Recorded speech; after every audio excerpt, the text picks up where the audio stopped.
Hello, everybody. Welcome to this week's edition of Northwest Quadrant Wealth Management E-News. Thanks for joining us.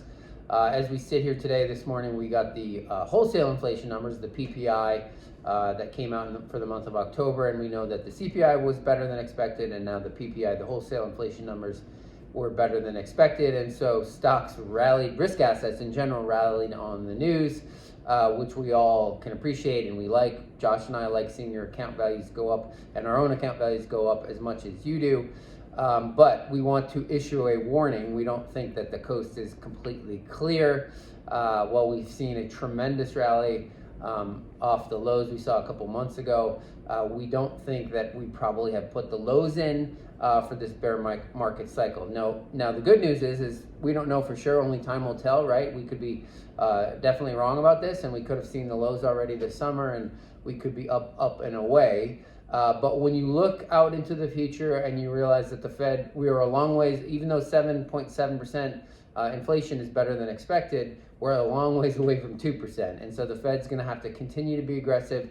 The other part of the Fed situation is that when the markets rally, when the inflation number is better than expected, that makes their problem even worse, meaning the wealth effect comes back, the inflation problem persists, and so the Fed is going to have to sort of knock some of that enthusiasm out of the market, whether it be the housing market or the stock market, so that they can finally tame inflation for long term.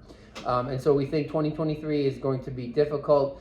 If you go back to the 2000 through 02 market, where we saw valuations in 1999 get way out of whack, it was a long bottoming process, and this market is mirroring that pretty closely. What made that market roll over and sell off was rising interest rates. We're seeing the same thing now, and so we expect 2023 to be difficult at the economic level for the U.S. economy, and we expect more volatility in both the stock and the bond market. So while this rally we've seen has been nice, and we appreciate it just like you do, we think that the coast is clear. The other part of that, you inevitably think to yourself, well, why don't we do something about it? Why don't we get out of the market?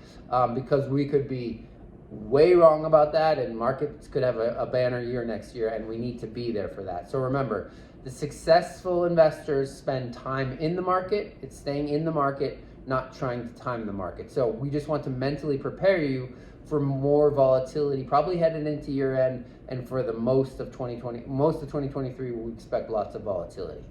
A couple points to make. Diversification is actually working this month. It's just when you thought it was left for dead. I haven't heard a single market commentator talk about developed international stocks in going on months, and they actually led the market pretty dramatically.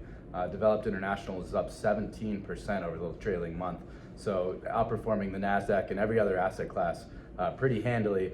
And of course, no one is talking about it, so it's quite heartening to actually see that. But another point we wanted to make is just what we see doing well, particularly over the last week, is precisely the opposite of what you actually want to see doing well, at least domestically. And what we mean by that is a lot of the names that if you were to extrapolate the recent or the medium-term future, they don't necessarily have a path to profitability. Those companies have rallied 25, 30% in many cases, and the negative math isn't so good because they're already down 80 to 90% on the year. But those businesses have an even higher hurdle to achieve profitability now that rates are dramatically higher and they're not able to go to the equity markets to get capital. So that's a little disheartening. Balance that out with the fact that diversification is actually working. Chinese stocks and subsequently emerging markets are doing quite well. But again, the Gretzky quote that we always reference, skate to where the puck is going. The stocks that are ultimately going to do well in this environment are those old economy businesses. And the landscape that we're going to emerge in 2023 is going to have a 4.5 or 5% discount rate.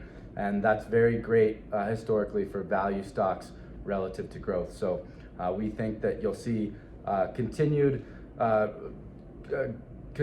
trend that we've basically witnessed over the last year, which is that dramatic outperformance of value. So we really like, the point is we really like where we have your money, our portfolio's position right now, not only in the volatility that we're experiencing, but when we inevitably get the bounce back and the start of a new bull market, we really like where our portfolios are positioned. So as always, if you have questions about your situation or your account, you can call the office. The number here is 743-0988, or you can send one of us an email, Josh or Tyler at northwestquadrantwealth.com.